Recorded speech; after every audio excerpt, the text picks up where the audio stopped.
Hey guys, I just wanted to go live today and give you guys a quick training on one of the best books, business books, but also books in your personal life. And that's How to Win Friends and Influence People. I'm reading it again, actually for the second time, and I think it's just really one of the foundational books in business. And despite what you might think, right, you're renovating houses, you're working with finances, real estate is a people business, right? So a huge part of this is managing relationships, whether that's with your realtors, with your contractors, with the buyers and the sellers.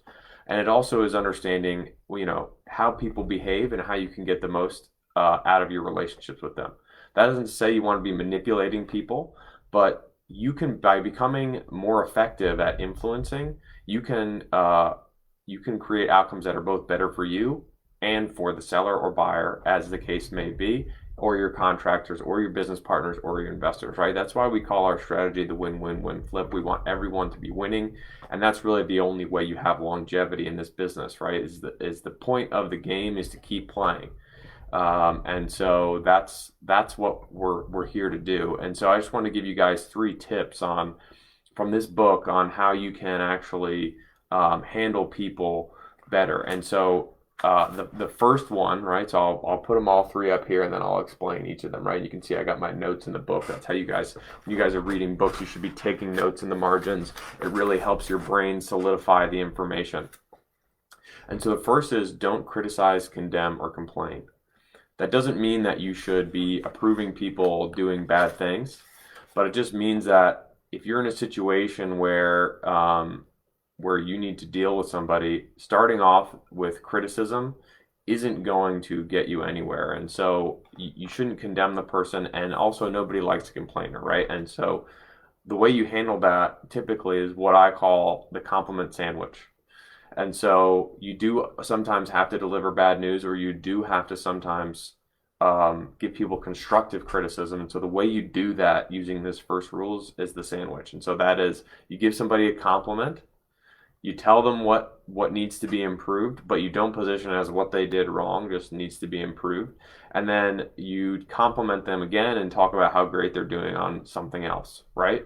And so that really, the person will get the message, but they'll also be on your side, and they'll understand that you're on their team. And so with that, so the second rule is, leading into that, is give honest and sincere appreciation. We don't want to be flattering people, but by genuinely noticing things that people are doing and complimenting on them, you'll show that you care, and you'll show that you're interested in them, right? People want to feel important, and this is one huge way you can do that.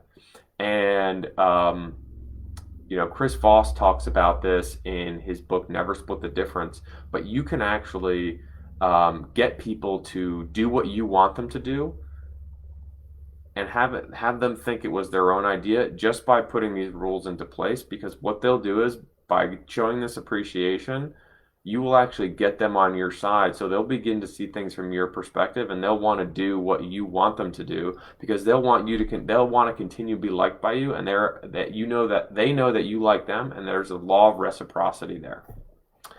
And so that brings us to the third tip for handling people, which is arouse an eager desire in the other person, right? So you want to sell people for their reasons, right? You don't want to talk about your reasons.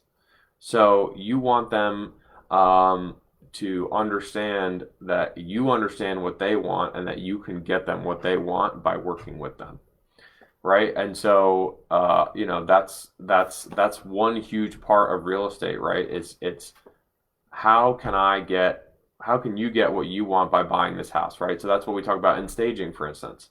We stage the house to show the buyer this is a home that you're going to love, that you're going to want to be in for the rest of your life, even if, maybe not the rest of their lives. But you get the point, is we show them a future where their desires are met by our product, which is the flipped house, right? And so then I just also wanted to bring up a couple things that you can do to arouse an eager desire in somebody, right? So there's really like 10 things that people want, right? You can put anything somebody wants into one of these 10 categories. The first is to make money. The next is save money. The third is save time. Avoid effort, which is really like another form of saving time. escape mental or physical pain, right? Like, frustration, boredom, whatever. Get more comfort, right? Buy this soft blanket, what have you. Or that's, a great example of what you would be motivating somebody with for buying an upgraded house.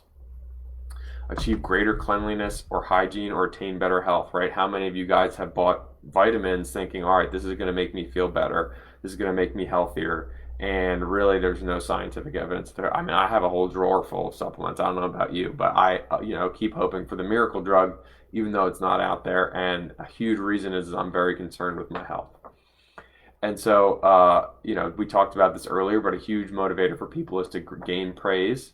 And 9 is to feel more loved and then increase their popularity or social status. And so that actually feeds back into the 3 rules which we outlined, which is you want people to feel popular, feel liked, feel important by your first 2 rules.